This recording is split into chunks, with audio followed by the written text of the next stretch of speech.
It's a puzzle that doctors have long struggled to solve. Inflammatory bowel disease, a gut condition that was once vanishingly rare, now affects roughly 3 million Americans. Between 1999 and 2015 alone, rates of inflammatory bowel disease (IBD) surged by 44% in the U.S., according to the Centers for Disease Control and Prevention. No one is quite sure why. The term inflammatory bowel disease encompasses two conditions: Crohn's disease and ulcerative colitis.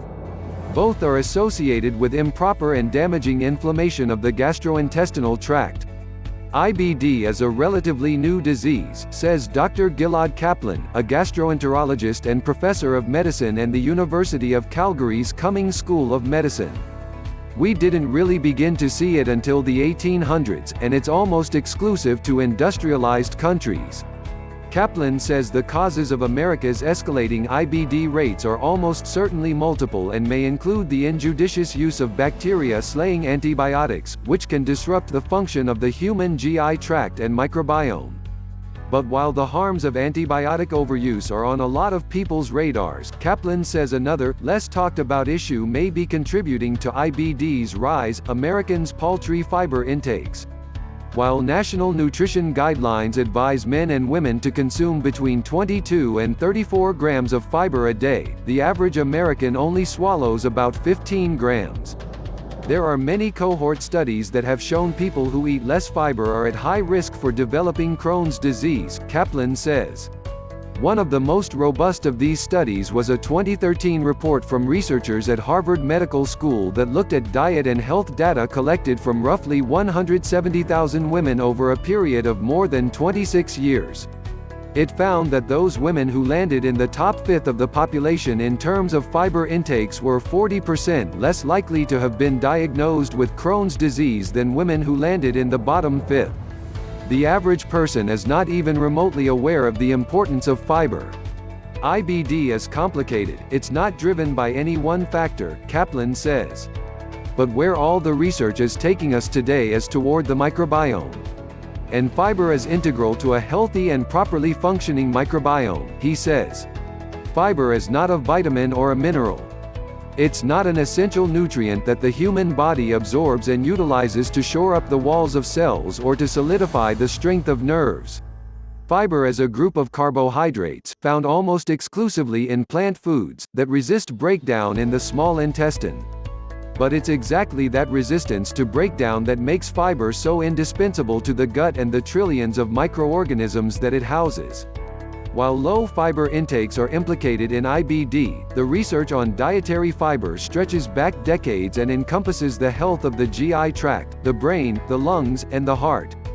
The average person is not even remotely aware of the importance of fiber, says Dr. Robert Lustig, an emeritus professor of pediatrics and endocrinology at the University of California, San Francisco, and author of Fat Chance: Beating the Odds Against Sugar, Processed Food, Obesity, and Disease.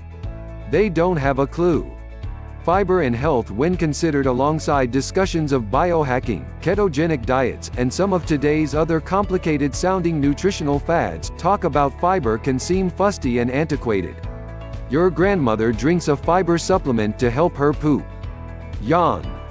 But while fiber isn't new or sexy, it may have more evidence backing its benefits than any other single component of the human diet.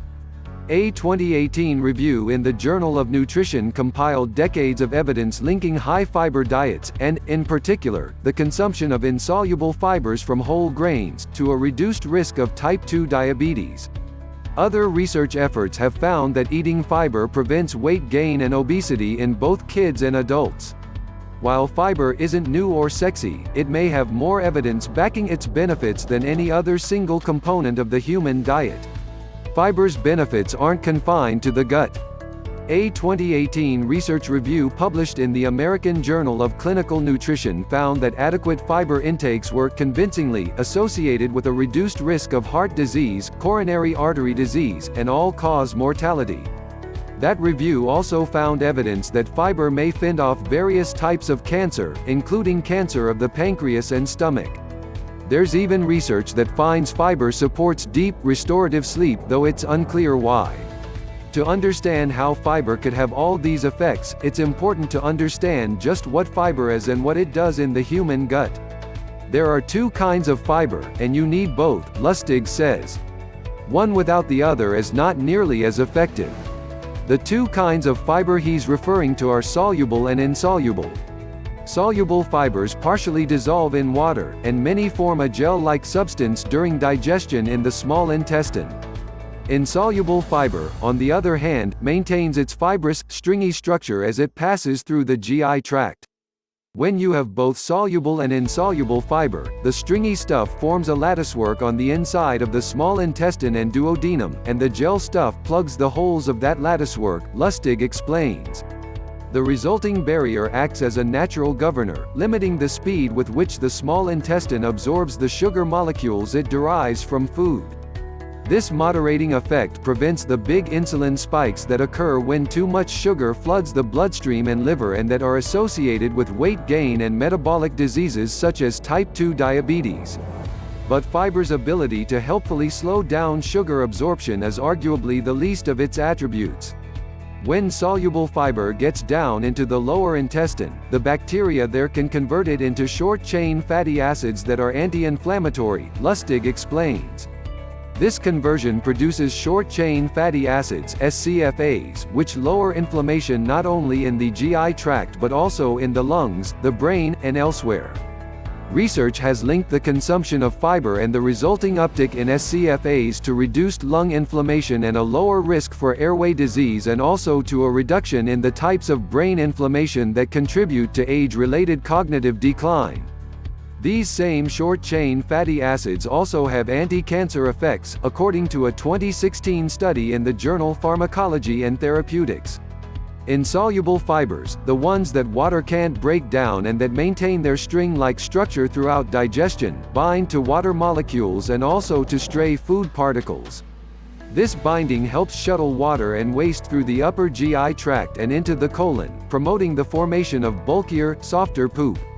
That's a good thing. Insoluble fiber also binds to bile acids, carcinogens, and other harmful substances, thereby ensuring they're harmlessly dumped out of the body. Lustig says insoluble fibers also act like little scrubbies on the walls of the colon, helping to clear away dead cells and leftover globs of partially digested food. Last but not least, the trillions of bacteria that comprise the gut microbiome and that live primarily in the colon feed on fiber. Fiber-rich foods not only serve as sustenance for these bacteria, but they have prebiotic effects, meaning they promote the health of the gut's microflora. Fiber has been shown to produce a diverse microbiome, says Dr. Berkeley Limketkai, Director of Clinical Research at the UCLA Center for Inflammatory Bowel Diseases. He mentions a 2016 study published in the journal Nature that found feeding mice a Western diet low in fiber changed their offspring's gut bacteria in unhealthy ways. That study showed that if you deprived mice fiber, subsequent generations were born with depleted microbiome diversity and richness, he explains. A healthy and diverse microbiome plays a pivotal role in proper immune function, and microbiome dysfunction is associated with diseases of the gut, heart, brain, and lungs.